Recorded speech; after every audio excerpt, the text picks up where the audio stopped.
Jake Manning's knuckles whitened around the garden rake as another tomato disappeared from his prized heirloom plant. In the dim glow of the motion-activated security light, a shadow darted between the rows of vegetables. He'd spent months nurturing these plants, and some midnight vandal wasn't about to ruin his harvest. "Hey!" Jake charged forward, brandishing the rake like a spear. "Get away from my—" The figure spun around, and Jake nearly dropped his impromptu weapon. Violet skin. Not the purple of a bruise or paint, but a deep, ethereal violet that seemed to pulse with its own inner light. Starlight cascaded down her back in waves of shimmering hair, and her eyes. Her eyes glowed like twin amethysts caught in moonlight. She clutched 3 ripe tomatoes to her chest, wrapped in what looked like a silver sheet that rippled like liquid mercury. "I can explain," she said, her voice carrying an accent he couldn't place, melodic and otherworldly. "Your vegetables called to me." Jake blinked. Of all the explanations he'd expected from a garden thief, that wasn't one of them. "My vegetables called to you?" "Yes." She took a careful step backward, eyes darting between him and the rake. "They sing with such vitality, especially these." She held up one of his Cherokee purple tomatoes. "The flavor profile is quite extraordinary." "Right." Jake lowered the rake slightly, wondering if he'd fallen asleep watching sci-fi reruns. "And you couldn't just knock on the door and ask? Your sign clearly states, 'No soliciting.'" She pointed to his front porch with an elegant violet finger. "I assumed that meant no asking." Despite himself, Jake felt a laugh bubble up. "That's not... That's for salespeople, not for people who want to borrow tomatoes." "Oh." She cocked her head, starlight hair shifting like a cosmic tide. "Earth customs are rather confusing. Although borrow implies I intended to return these." She gestured with the tomatoes. "Which would be impossible, given their intended purpose." "Which is?" "Consumption, obviously." Her lips curved into a smile that made his heart skip. "I don't suppose you'd be willing to pretend you never saw me?" A drone buzzed overhead, its red light cutting through the darkness. The woman's smile vanished, replaced by naked fear. She dropped the tomatoes and pressed herself against the garden wall, trying to merge with the shadows. "Are you in trouble?" Jake found himself asking, though every rational part of his brain screamed that he should be calling the police, or running, or at least questioning his sanity. "No," she whispered, then immediately contradicted herself. "Yes, perhaps. It's complicated." The drone made another pass, lower this time. Without thinking, Jake stepped between it and the strange woman, using his body to shield her from view. The machine hovered for a moment, then zoomed away toward the next block. "Thank you," she breathed. "That was, unexpectedly kind." "Yeah, well, anyone who appreciates my tomatoes can't be all bad." Jake surprised himself with his next words. "Want to come inside and tell me what's really going on?" Her luminescent eyes widened. "You'd invite a stranger into your home? A clearly non-human stranger who was stealing your produce? When you put it that way, it does sound pretty stupid." He shrugged. "But it's either that or keep talking about alien produce theft in my backyard where the neighbors might see. Mrs. Henderson next door already thinks I'm weird for growing purple tomatoes. This would probably push her over the edge." The woman, alien, studied him for a long moment. "You're either the kindest person I've met on this planet or the most foolish. Why not both?" Jake gestured toward his back door. "I'm Jake, by the way. Jake Manning." "Alara," she said, then added with a hint of mischief, "professional tomato thief, apparently."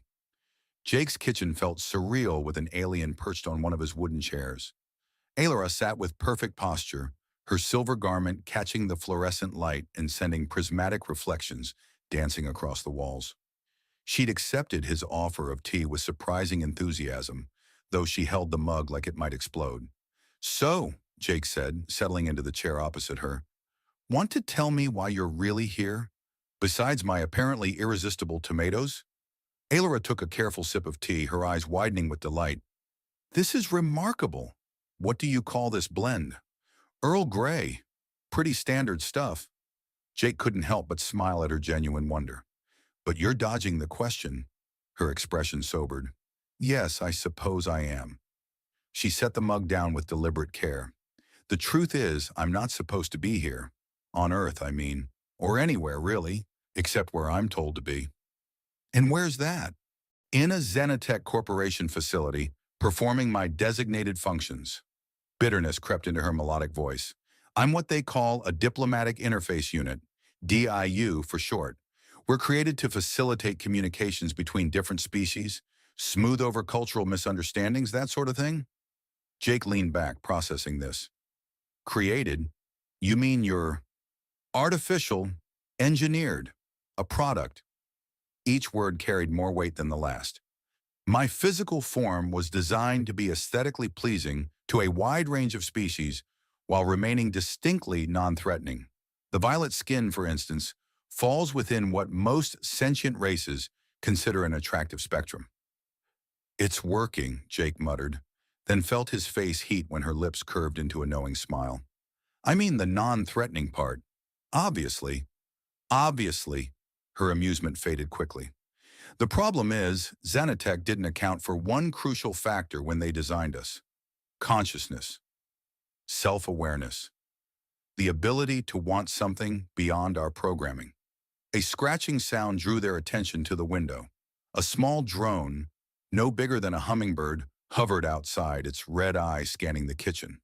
Alara went completely still, not even breathing.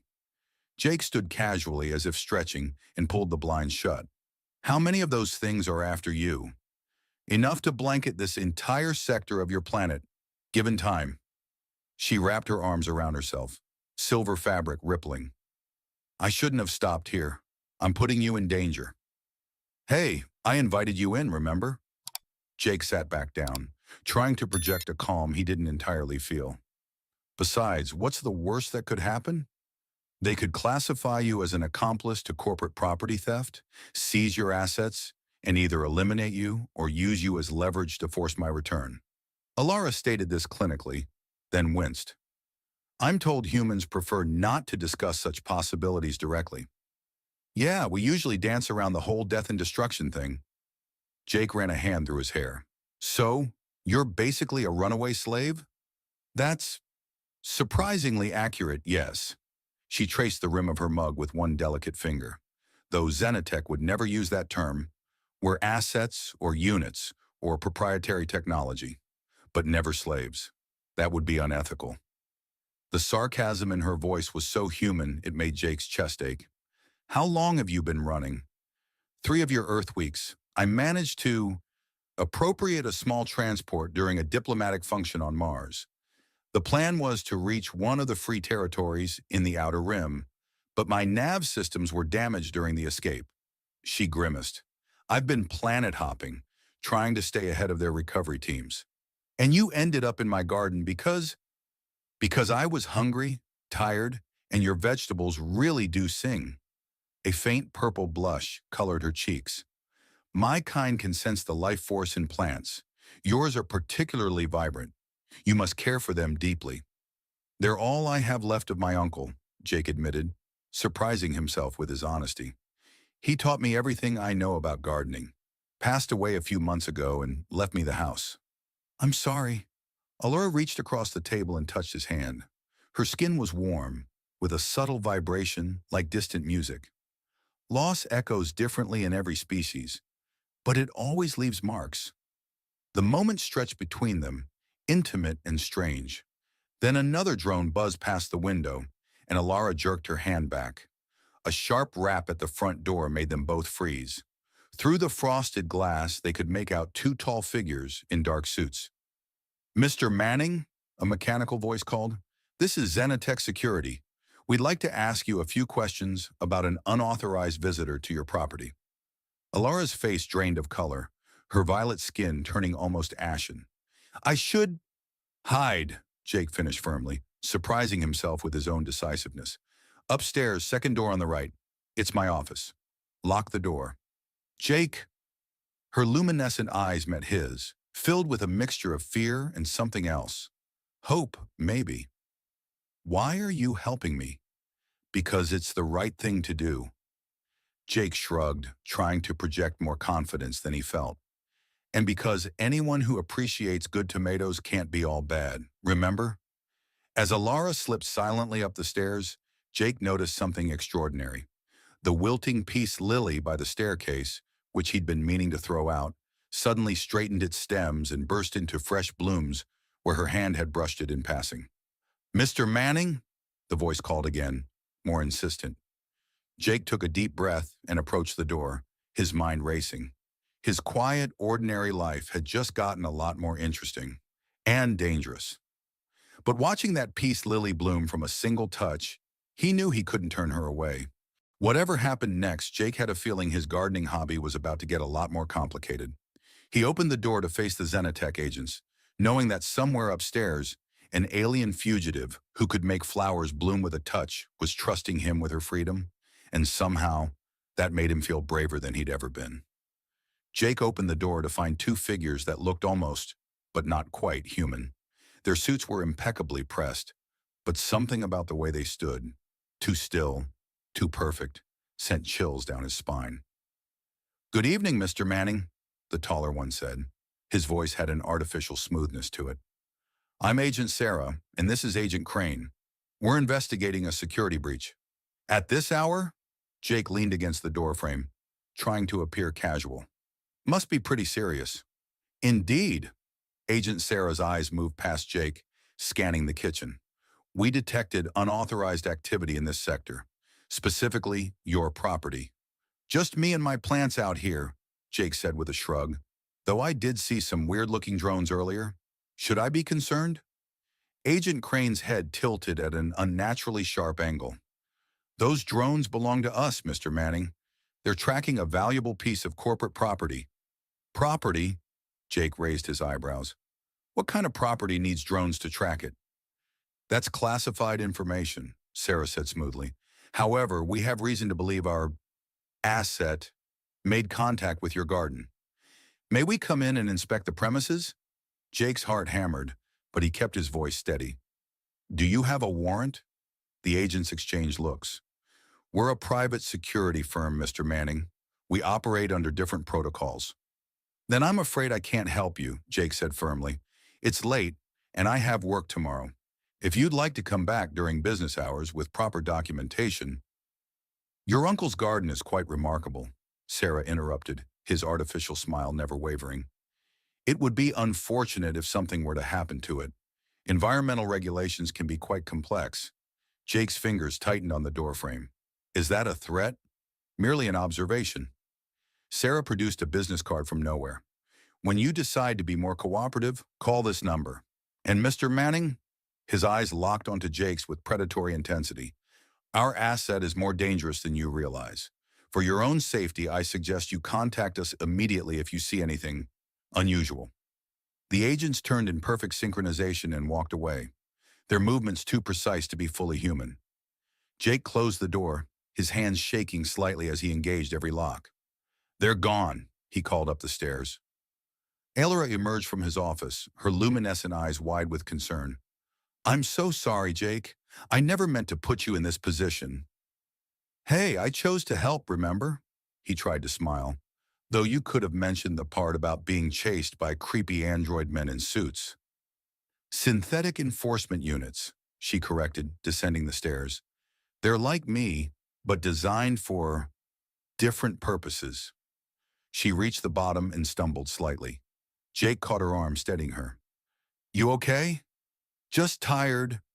She pressed a hand to the wall to support herself, and Jake watched in amazement as moss began to grow beneath her fingers, spreading in delicate patterns across the wallpaper. "Oh, I'm sorry. I can't always control it when I'm exhausted." "That's, incredible." Jake traced the intricate design with his finger. "How do you do that?" "It's part of what I was designed for. Fostering growth, nurturing connections." A shadow crossed her face. "Xenotech created us to be perfect diplomatic tools. We can sense and influence living things, make them flourish, or—" She pulled her hand away from the wall. "Well, the opposite, when ordered to. That's why they want you back so badly?" Alara nodded. "Among other reasons, I discovered things, programs they're developing, Ways to use my kind as weapons instead of diplomats. That's why I ran. Jake ran a hand through his hair, processing this. Okay, first things first. You need rest, and those agents might come back. Let me show you the guest room. You're letting me stay? Alara's surprise made his chest ache. Unless you've got somewhere else to go. No, she admitted softly. But Jake, they'll be watching your house now. It's not safe. Good thing I've got a green thumb and a nosy neighbor who loves to gossip, Jake interrupted with a grin. By tomorrow afternoon, everyone in the neighborhood will know my cousin from Europe is visiting. Mrs. Henderson next door has been trying to set me up with her niece for months. She'll be thrilled to spread the word that I've got family staying over. Alara stared at him for a long moment, then laughed, a sound like wind chimes in a summer breeze. You're either very clever or very foolish. You know you keep saying that. Maybe I'm both. Jake gestured toward the stairs. Come on, let's get you settled. Though we might need to do something about the whole glowing violet skin situation if you're going to pass as my cousin. Oh, that's simple enough. Alara's form shimmered, and suddenly she looked human. Pale skin, dark hair, though her eyes retained a hint of their otherworldly sparkle. Standard diplomatic camouflage, though maintaining it does drain energy. That's convenient, and a little terrifying. Jake led her upstairs, trying not to stare at her transformed appearance. Any other surprises I should know about? Many, she said with a hint of mischief. But perhaps we should save some mysteries for tomorrow? At the guest room door, she paused. Jake?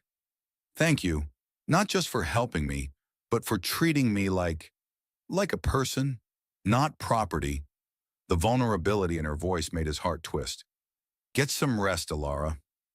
We'll figure this out together. As he turned to leave, her hand caught his. That same electric warmth tingled through his arm. Your uncle would be proud, you know, of the garden and of you. Jake swallowed hard. Good night, Alara. Back in his room, Jake lay awake for hours, listening to the hum of drones outside his window. His quiet life had just become vastly more complicated and probably dangerous. But every time he closed his eyes, he saw flowers blooming beneath violet fingers, and somehow he couldn't bring himself to regret his decision. Tomorrow would bring new challenges. For now, he had an alien fugitive sleeping in his guest room, synthetic agents watching his house, and a garden that apparently sang. It wasn't the peaceful life he'd planned, but maybe it was exactly what he needed. Morning arrived with the buzz of drones disguised as hummingbirds hovering near Jake's prized tomato plants. He watched them through the kitchen window while making coffee, wondering if real hummingbirds would be offended by the poor imitation. They're not very subtle, are they? Alara's voice behind him made him jump. She'd maintained her human appearance, but in the morning light, there was still something otherworldly about her. Maybe the way she moved, like gravity, was more of a suggestion than a law. I guess when you're a powerful corporate entity, you don't have to be. Jake handed her a coffee mug. Careful, it's hot. She took a careful sip, and her eyes widened. This is even better than the tea, though it makes my camouflage circuits tingle. That's probably the caffeine. Jake couldn't help smiling at her enthusiasm. Listen, I need to go to work today. I can't suddenly start calling in sick or it'll look suspicious. Will you be okay here? Actually, Alara set down her mug, looking uncertain. I need to repair my tracking device. It's damaged, but if I can fix it, I might be able to contact allies who could help. The parts I need, they're not exactly available at your local hardware store. Jake raised an eyebrow. Let me guess. Highly regulated, probably illegal for civilians to possess? Most humans don't even know they exist. She gave him an apologetic look. There's a black market tech dealer in the city. If I could just... No way, Jake cut her off. Those agents are watching the house. The moment you step outside, they'll grab you. Then you'll have to go. Alara pulled a small crystal from her silver garment, similar to the one she'd shown him last night. But this one was cracked and dark. I can give you coordinates, tell you exactly what to ask for. The dealer owns a legitimate electronics repair shop as a front. Jake ran a hand through his hair. And I suppose this dealer accepts Earth currency? A mischievous smile played across Alara's lips. I may have acquired some negotiable assets during my escape. Check the crystal's base compartment. Jake twisted the crystal's bottom section, and it opened to reveal several small, iridescent stones. Are these quantum compressed diamonds? Completely untraceable. She shrugged at his startled look. I didn't exactly have time to set up a bank account while fleeing across the galaxy. Right. Jake pocketed the crystal and stones. Okay, new plan. I'll call in sick after all. Say I'm showing my cousin around the city. That way, if anyone's watching, they'll think you're being a good host. Alara nodded approvingly. You're getting better at this subterfuge thing. I had a good teacher. My uncle was amazing at calling in sick when the fish were biting. Jake grabbed his keys. While I'm gone, try to act, normal, human. Mrs. Henderson will definitely be spying through her curtains. I've studied human behavior extensively. Alara demonstrated by walking to the window and awkwardly waving at nothing. Hello, fellow Earth person. I am enjoying this typical morning routine. Jake tried not to laugh. Maybe just stay away from the windows. The electronics shop was wedged between a laundromat and a vacant storefront, its windows cluttered with old TVs and computer parts. A bell jingled as Jake entered, and a wizened man with cybernetic eyes looked up from behind the counter. Help you find something? The man's mechanical pupils contracted. Jake placed the crystal on the counter. I need parts for this. The man's cybernetic eyes whirred as they focused on the crystal. Interesting piece. Zenitech Corp Tech, if I'm not mistaken. Those are hard to come by. Can you help or not? Depends. The man leaned forward. You working with them or against them? Jake hesitated, then decided on honesty. Against. A grin split the man's weathered face. Good answer. Show me what you're trading. The quantum diamonds bought not only the parts Alara needed, but also some useful information. The dealer, who introduced himself only as Tech, had been hearing rumors about increased Zenitech activity in the area. They're spooked about something, Tech said, packaging the parts. Word is, one of their projects went rogue, exposed some nasty business. They're pulling out all the stops to contain it. What kind of nasty business? Tech's cybernetic eyes darkened. The kind that makes powerful people nervous. Genetic manipulation, consciousness transferal, weaponizing empathy itself. Real nightmare fuel. He pushed the package across the counter. Watch yourself, kid. Zenitech doesn't like loose ends. When Jake returned home, he found Alara in the garden, surrounded by an explosion of growth. Flowers had bloomed out of season, vegetables had doubled in size, and the air hummed with life. I got bored, she said sheepishly, and your plants really are extraordinary conversationalists. You can actually talk to them? Not in words exactly, more like feelings, intentions. She touched a tomato plant, and it immediately produced 3 ripe fruits. They're very eager to please you. That's amazing. Jake set down the package. But maybe dial it back a bit. The neighbors might notice if my garden suddenly turns into the Amazon rainforest. Too much? She looked around as if seeing the overwhelming growth for the first time. Sorry, I get excited around well-loved plants. They respond so enthusiastically. Got the parts you needed, Jake said, changing the subject. Also got some concerning information about why Zenitech wants you back so badly. As he relayed what Tech had told him, Alara's human camouflage flickered, revealing flashes of her true violet skin. It's worse than that, she said quietly. They're not just weaponizing empathy. They're trying to industrialize it, mass-produce beings like me, but without the pesky consciousness that makes us question orders. Can they do that? They're close. Alara picked up one of the tomatoes she'd just grown. That's why I had to run. I discovered their research facility on Mars. Hundreds of failed attempts, failed consciousness transfers. She crushed the tomato in her hand, purple juice running down her wrist. They don't see us as people, Jake. We're just prototypes for their perfect diplomatic weapon. Jake reached out and caught her hand, not caring about the tomato juice. Hey, you're not a weapon or a prototype. You're a person who makes flowers bloom and talks to vegetables and drinks coffee like it's the most amazing thing in the universe. Alara looked at their joined hands, then up at him with those otherworldly eyes. You know, for someone who claims to want a quiet life, you're remarkably good in a crisis. Maybe I just needed the right crisis. The words came out softer than he intended, and suddenly Jake was very aware of how close they were standing. A drone buzzed overhead, breaking the moment. Alara quickly stepped back, her camouflage stabilizing. I should work on the tracking device. With these parts, I might be able to contact the resistance movement. There's a resistance? Did you think I was the only one who wanted freedom? She gathered the package of parts.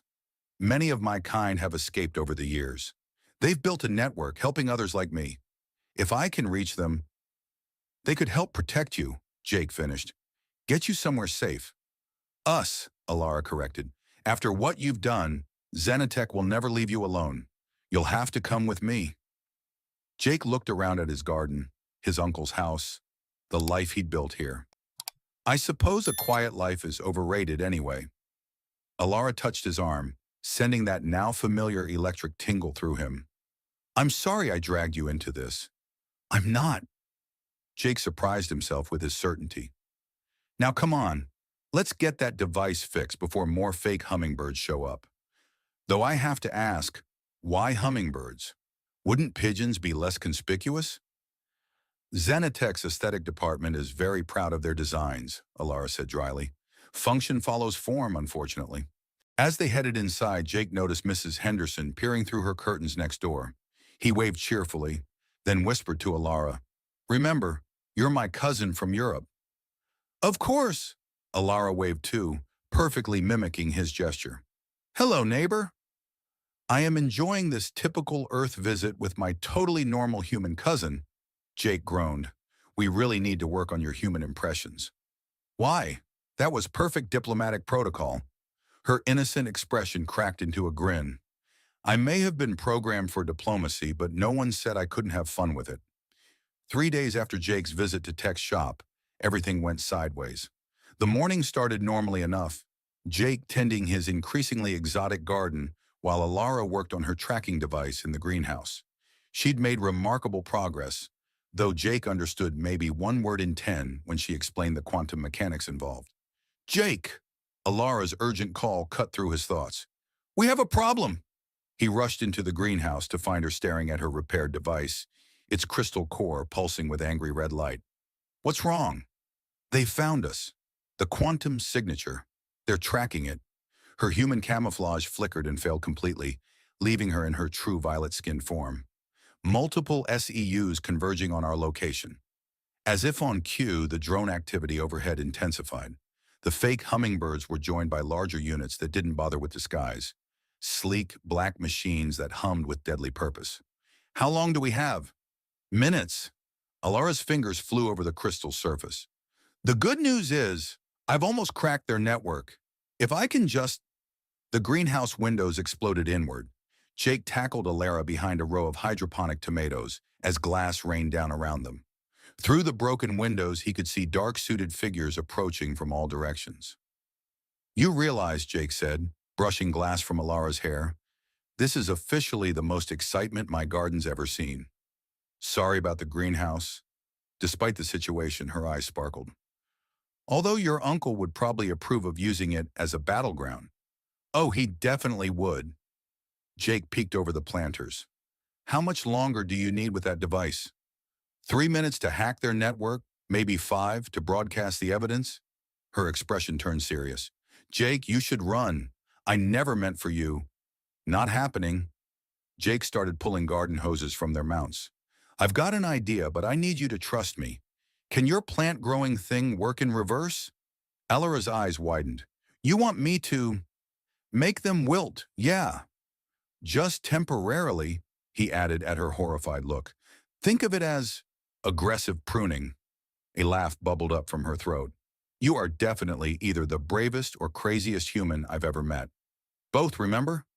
Jake connected the hoses to the greenhouse's irrigation system. Ready? The greenhouse door burst open. Agent Sarah stood framed in the doorway, flanked by other SEUs. How disappointing, Mr. Manning. We gave you every opportunity to cooperate. Yeah, well, Jake shrugged, keeping his hands on the irrigation controls. I've never been great at following instructions. Just ask my uncle. Sarah's artificial smile didn't reach his eyes. The unit known as Alara is malfunctioning. It requires immediate decommissioning. Jake corrected, and she's not malfunctioning. She's evolving, which is exactly what you're afraid of, isn't it? Careful, Mr. Manning. Sarah took a step forward. Humans who interfere with corporate property often meet with unfortunate accidents. Funny thing about gardens, Jake said conversationally, they're full of surprises. He twisted the valve and pressurized water exploded from dozens of sprinkler heads. Simultaneously, Alara pressed her hands to the ground. The massive ferns and vines that covered the greenhouse walls suddenly came alive, writhing and reaching for the SEUs. The agents' synthetic skin sizzled where the water hit them, revealing metallic endoskeletons. Their circuitry isn't waterproof? Jake shouted over the chaos. Aesthetic department, Alara called back, her voice strained as she directed the plants. Form over function, remember? Jake grabbed a rake and swung it at the nearest SEU, knocking its legs out from under it. The agent crashed into a bank of electrical controls, sparks flying. Above them, drones crashed into each other as the plants reached for them, pulling them into a tangled mass of leaves and vines. Sarah, his synthetic skin half melted, raised a weapon. This ends now. Actually, Alara said, her tracking device pulsing with bright blue light. It's just beginning. She pressed a final crystal sequence, and every screen in the greenhouse, phones, tablets, even the digital temperature controls, lit up with data. What did you do? Sarah's artificial voice cracked with static. Sent proof of your illegal experiments to every news outlet and law enforcement agency on Earth. Alara smiled grimly. And to about 50 other planets. Turns out your network security wasn't as good as you thought. You think this will stop us? Sarah's face twisted into something inhuman. We own the media, the politicians. But not the internet, Jake interrupted. Or social media. Or, the entire galactic community. How many trade agreements require clean, corporate records? Sarah lunged forward, but the greenhouse plants surged up, wrapping around him and the other agents. In seconds, they were completely immobilized in a cage of vibrant green growth. Don't worry, Alara said sweetly. The plants will hold them until the authorities arrive. I sent the coordinates to several particularly interested parties. Jake looked around at his destroyed greenhouse, now transformed into something out of a jungle adventure movie. My insurance definitely doesn't cover this. Alara touched his arm, sending that familiar electric tingle through him. I know someone who's very good at growing things. She might be willing to help rebuild it. She paused. If you're staying, that is. Jake looked at her, really looked at her. Violet skin glowing in the morning light, starlight hair shimmering with power, and those incredible eyes filled with hope and possibility. Actually, he said, I was thinking of traveling. There's this whole galaxy out there, and apparently some people could use help fighting corrupt corporations. Plus, he grinned, I've got these amazing Earth seeds that might grow pretty well on other planets. With the right touch, Alara agreed, her hand finding his. The plants around them burst into spontaneous bloom, filling the air with color and fragrance. Through the broken greenhouse windows, Jake could see Mrs. Henderson next door, standing in her yard with her mouth open in shock. He waved cheerfully.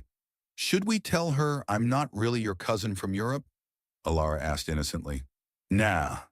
Jake squeezed her hand. Let her wonder. It'll give her something to gossip about while we're gone. In the distance, sirens wailed, probably the first of many authorities responding to Alara's broadcast. Soon they'd have to deal with questions, explanations, and probably a lot of paperwork. But for now, Jake was content to stand in his ruined greenhouse, holding hands with an alien fugitive, while his plants bloomed impossibly around them. He said thoughtfully, for someone who wanted a quiet life, I'm surprisingly okay with how this turned out. That's because you never really wanted quiet, Alara replied. You wanted growth. She gestured at the vibrant chaos around them, and sometimes the most beautiful gardens grow from the most unexpected seeds. Jake looked at the captured agents, the destroyed greenhouse, and the woman whose touch could make flowers bloom or wilt. His quiet life had exploded into something wild and wonderful, and he wouldn't have it any other way. So, he said, want to go save the galaxy? Alara's smile was brighter than starlight. I thought you'd never ask. The morning after their greenhouse battle, Jake awoke to the sound of voices outside his window. A small crowd had gathered at his property line. Neighbors, local news reporters, and what looked suspiciously like government agents trying not to look like government agents.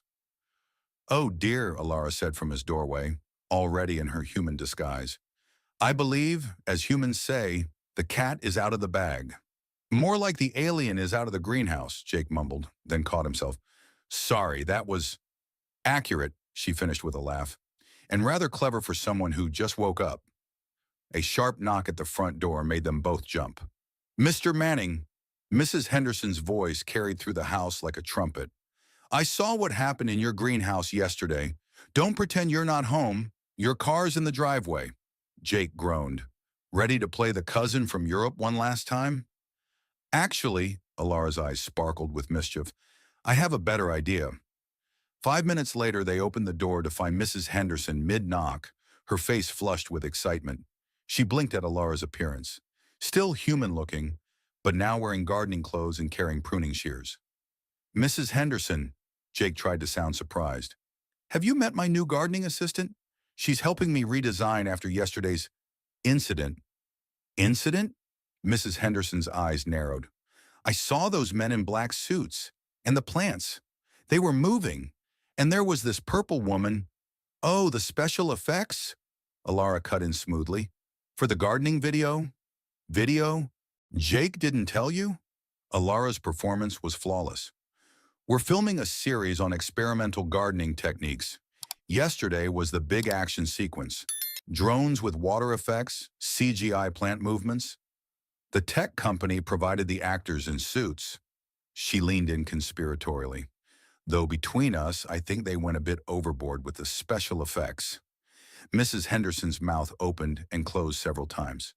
But, but the police."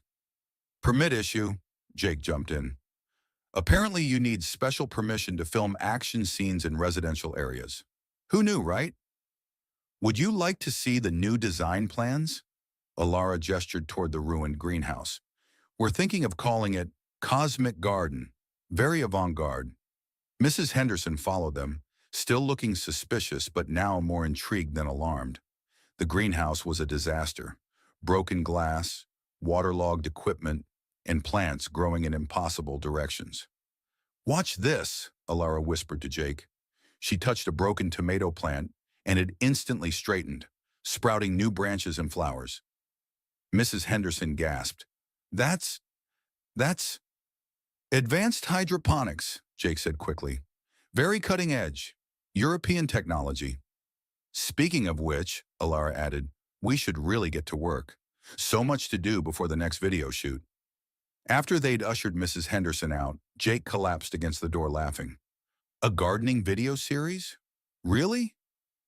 "It explains the special effects, the corporate interest, and gives us cover for any future strange occurrences."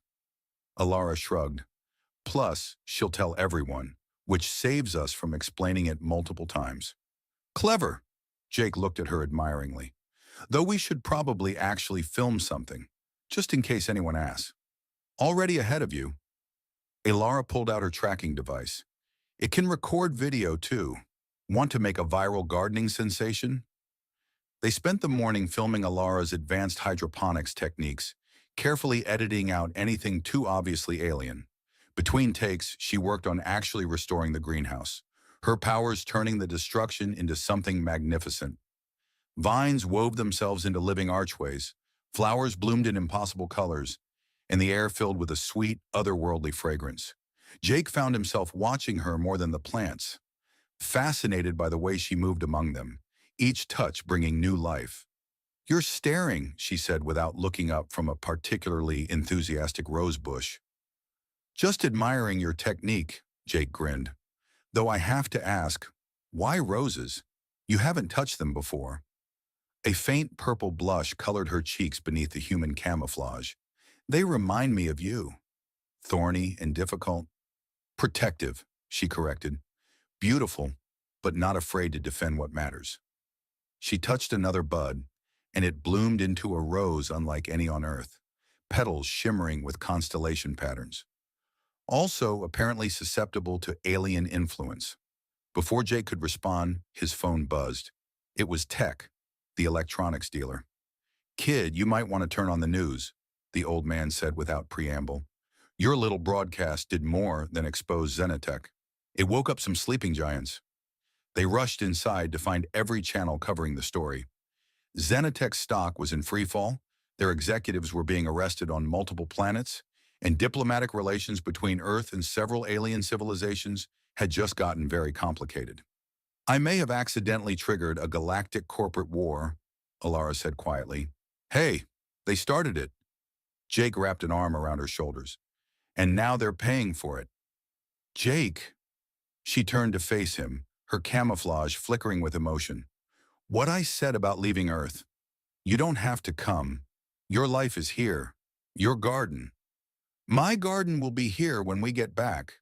He gestured at the newly restored greenhouse. "Besides, I think I'm ready for some adventure. And someone needs to make sure you don't steal any more tomatoes from unsuspecting planets."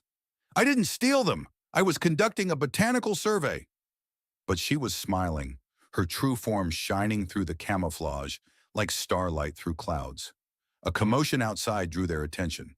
Through the window, they could see Mrs. Henderson leading a tour group through her yard, pointing enthusiastically at Jake's greenhouse.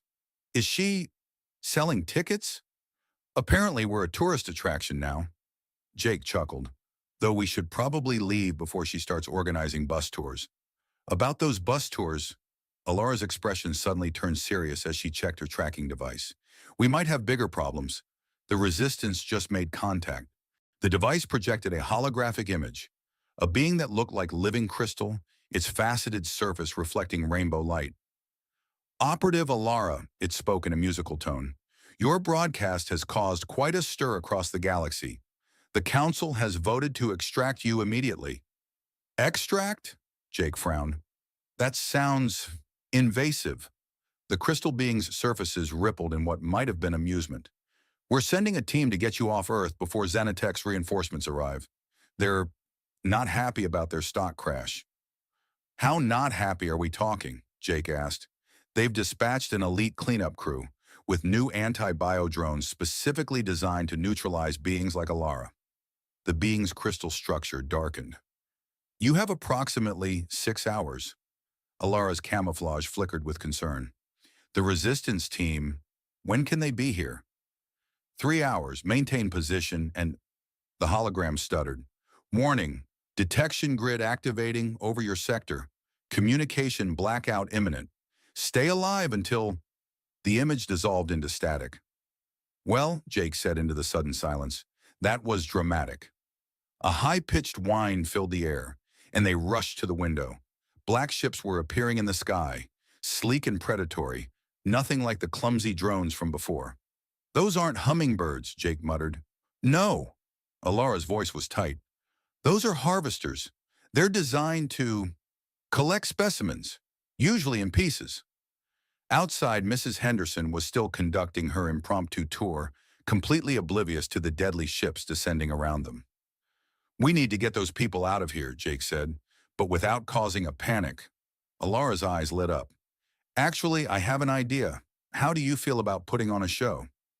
Minutes later, Jake stood in his front yard, wearing gardening gloves and holding a megaphone he'd found in his uncle's emergency kit. "Ladies and gentlemen," he announced to the gathered crowd, "due to unexpected technical difficulties, we need to temporarily suspend filming. Please clear the area for the next hour while we reset our equipment." "But the light show was just getting good," Mrs. Henderson protested. "Oh, you haven't seen anything yet," Alara murmured beside him. She pressed her hand to the ground, and suddenly every plant in the yard began to glow with soft, bioluminescent light. The crowd gasped in delight. "Special effects test," Jake called quickly. "Very experimental and, potentially unstable. Please clear the area for your own safety." As the disappointed crowd dispersed, Alara's tracking device chimed again. This time it showed a series of coordinates appearing in rapid sequence. "The Resistance team," she explained. "They're coming in scattered to avoid detection. We need to hold out until..." The first explosion cut her off. One of the harvester ships had opened fire, its beam slicing through the air, where Mrs. Henderson had been standing moments ago. Inside, Jake grabbed Alara's hand, and they ran for the house. Please tell me you have some kind of alien defense system? Better, Alara smiled grimly. I have your garden. The first resistance fighter arrived in Jake's backyard in a flash of purple light. She appeared to be made entirely of living mercury, her form constantly shifting and flowing. Two more figures materialized beside her, one that looked like a walking tree with crystalline bark, and another that reminded Jake of an origami creation come to life. Operative Alara, the mercury being said, her voice rippling like waves. I'm Commander Flux. This is Prism. She gestured to the crystalline tree. And Nova, the origami being gave a geometric bow. Nice to meet you, Jake said, trying to sound casual. Love what you've done with your everything. Flux's liquid form rippled in what might have been amusement. The human stays calm in unusual situations. Interesting. Oh, you have no idea, Alara said proudly. He faced down Zenitech's SEUs with garden tools. Speaking of which, Nova's paper-like form rustled as they spoke. We need to move quickly. Our scans show multiple harvester ships converging on this location. Then let's go. Jake started toward what he assumed was their ship, but Flux flowed into his path. We're here for Operative Alara, she said. The extraction plan doesn't include civilians. What? Jake and Alara spoke simultaneously. It's too dangerous, Prism's voice sounded like wind through crystal chimes. The human would be at severe risk. Better to leave him here, where he's safe. Safe? Jake laughed. I helped broadcast classified Zenitech data across the galaxy. Pretty sure I'm already on their hit list. We can provide protection, Flux began. No, Alara's voice was firm. I'm not leaving without him. Alara, Flux's mercurial form shifted with concern. He's not equipped for what's coming. The resistance operates in deep space, facing dangers humans can't imagine. He faced down SEUs with a garden rake, Alara countered. He chose to help me when he could have turned me in. He's already part of this fight. Nova's geometric head tilted. The human's involvement is admirable, but my name is Jake, he interrupted, and I'm not letting Alara face this alone. You want her help? I'm part of the package deal. A high-pitched whine cut through the air, more harvester ships approaching. We don't have time for this debate, Prism's crystalline branches chimed anxiously. Exactly, Jake said. So either we all go together, or none of us go at all. The resistance fighters exchanged looks, or whatever passed for looks among their unique physiologies. Finally, Flux's liquid form shimmered with resignation. Your loyalty is admirable, she admitted. But are you sure? Once you leave Earth, there's no guaranteed return. Jake looked at Alara, who was watching him with those incredible starlight eyes. I'm sure. Well then, Nova's paper-like form crinkled in what might have been a smile. Welcome to the resistance, Jake of Earth. Though we may need to work on your combat techniques. Garden tools are not standard issue. Hey, they worked, didn't they? Indeed, Prism chimed. Perhaps we should consider adding horticulture to our training programs. A massive explosion rocked the ground, interrupting their conversation. Through the smoke, a new wave of Zenitech forces emerged. Sleek, black-armored figures carrying weapons that pulsed with an ominous red light. Anti-bio-weapons. Flux's mercury form rippled with concern. They're designed to neutralize Alara's abilities. Then we'll have to get creative, Jake said, already moving toward his shed. Prism, those crystal branches of yours, how do they react to water? They amplify and refract, Prism chimed. Why? Jake emerged with his garden hose system and a wicked grin. Because we're about to give my sprinkler system an upgrade. The next few minutes were chaos. Jake and Nova rigged the garden's irrigation system to connect with Prism's crystalline structure, creating a network of light-refracting water streams.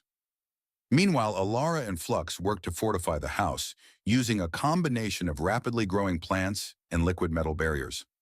They're coming, Alara warned, her violet skin pulsing with tension. The anti-bio-weapons hummed menacingly as Zenitech's forces advanced. Now, Jake yelled, activating the sprinklers. Water shot through Prism's crystal branches, creating a dazzling light show that blinded the attackers. Simultaneously, Alara commanded her plants to surge forward while Flux's liquid form slithered through the grass, tripping and disarming enemies. "Your gardening skills are surprisingly tactical," Nova commented, their paper form folding into increasingly complex patterns to deflect attacks. "You should see what I can do with fertilizer," Jake quipped, using his rake to knock a weapon from an agent's hands. The battle raged across his property. Every plant, every tool, became a weapon in their desperate defense. But the Xenotech forces kept coming, their anti-bio weapons slowly pushing back Alara's plant control. "Jake," she called out, her voice strained. "I can't hold them much longer." "We need to get to the ship," Flux announced, her mercury form reassembling after taking a direct hit. "But first, there's something you both need to know about Xenotech's true plans." Nova's geometric form shifted anxiously. "This isn't just about one escaped asset. They're planning to weaponize consciousness itself, turning beings like Alara into living weapons across the galaxy. The data you broadcast exposed part of it," Prism added, "but there's more. They're building an army." A new voice cut through the chaos. "And we're going to stop them." Everyone turned to see a figure emerging from the smoke. He wore a Xenotech uniform, but his face was familiar. Agent Sarah, only now his synthetic skin was gone, revealing a complex matrix of circuits that glowed with an inner light. "Sarah?" Jake raised his rake defensively. "Not exactly." The former agent smiled, and this time it reached his eyes. "Call me Cypher. I've been undercover in Xenotech for years, gathering evidence. Your broadcast gave me the opening I needed." He tossed a crystal data core to Flux. "Everything's here. Their entire operation, every illegal experiment, every planned invasion. But we need to get it to the Galactic Council immediately." "Why should we trust you?" Alara demanded. "Because," Cypher's circuitry pulsed, "I was the first consciousness they tried to weaponize. And I won't let them do it to anyone else." Another explosion rocked the house. Through the windows, they could see more Xenotech ships descending. "Decide quickly," Cypher urged. "This sector will be locked down in minutes." Jake looked at his home, his garden, everything he'd thought he wanted. Then he looked at Alara, who had shown him that the universe was so much bigger than his quiet life. "I need 5 minutes," he said firmly. Racing upstairs, Jake grabbed his pre-packed bag of seeds and a photo of his uncle. Then he sat at his desk and quickly wrote, "Dear Mrs. Henderson, I'm leaving on an extended botanical expedition. The garden is yours to look after. Water the roses twice a week. They're more adventurous than they look. P.S. Those weren't special effects." Jake. When he returned downstairs, Alara was waiting. Her violet skin glowed with a soft light, and her starlight hair shimmered with emotion. "Jake," she started, but he cut her off with a smile. "I know. Let's go save the galaxy and grow some impossible gardens." They ran for the ship together, while their allies provided cover. Behind them, Jake's house, his uncle's house, took another hit, but the plants he'd grown in love fought back, entangling enemies and protecting their escape.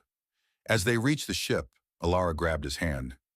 "You showed me what it means to be free," she said softly. "To be more than what I was programmed to be.